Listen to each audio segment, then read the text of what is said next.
Welcome, travelers, to Tales from the Vale. Today, we journey to the frost-rimed halls of Asgard, where even the mightiest gods learn a hard lesson, that no one, not even the All-Father Odin, can escape the threads of destiny. Our story begins with a prophecy, a dark whisper that echoed through the nine realms. It spoke of a great wolf, Fenrir, who would one day bring about Ragnarök, the twilight of the gods. It foretold that this beast, a son of the trickster Loki, would be the one to finally devour Odin himself. Odin, ever the schemer, heard this prophecy and his heart grew cold. He, who had sacrificed an eye for wisdom and hung from the world tree for knowledge, refused to accept such a fate. He believed he could outsmart destiny. So, he ordered the young wolf Fenrir to be brought to Asgard, to be raised among the gods.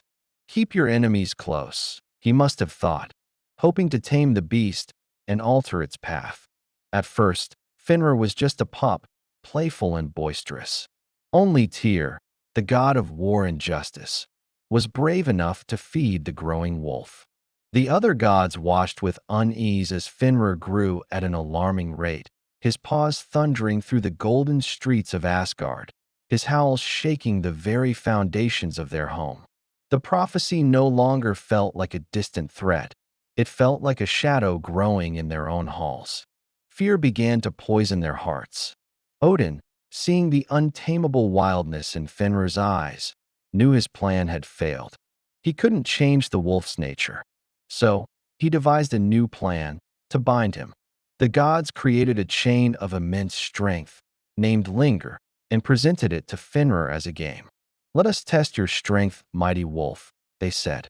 Fenrir, proud and eager to prove himself, agreed. With a single flex of his powerful muscles, the chain shattered. Unsettled, the gods forged another, twice as strong, named Dromi. Again, they challenged Fenrir.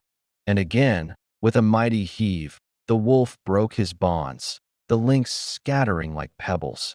Now true panic set in. If metal forged by gods couldn't hold him, what could? Odin then sent a messenger to the dwarves, the master craftsmen deep within the earth.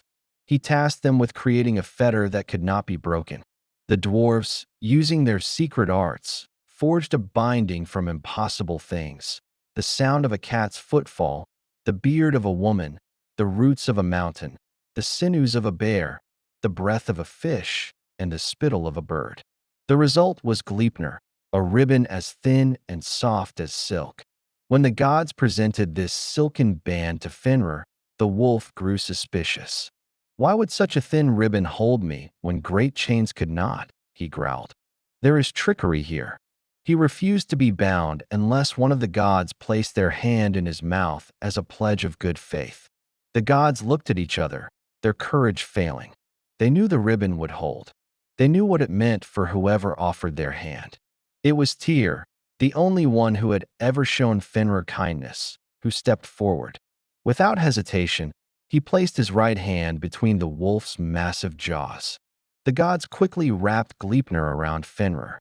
The more the wolf struggled, the tighter the ribbon became. He was trapped.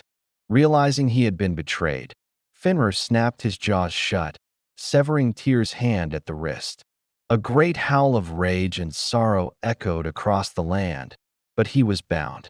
The gods had won, or so they thought. They had delayed the prophecy, but they had not changed it. In their attempt to sidestep fate, they had only ensured it. They had turned a potential threat into a sworn enemy, fueled by betrayal. They had given Fenrir the very reason he needed to fulfill his destiny. Tyr lost his hand, the gods lost their honor, and Odin, in his desperate fight against the future, had only sealed his own doom. And so Fenrir waits, bound to a rock in a desolate land, dreaming of the day he will break free and devour the sun, the moon, and the god who feared him into being. This tale from the north reminds us that some threads cannot be cut. The Norns, the weavers of fate, weave for gods and men alike, and in the end, even the gods must kneel. Thanks for joining us on Tales from the Vale. If you enjoyed this story, don't forget to like, subscribe, and hit that bell for more journeys into the mists of legend. Until next time, stay curious.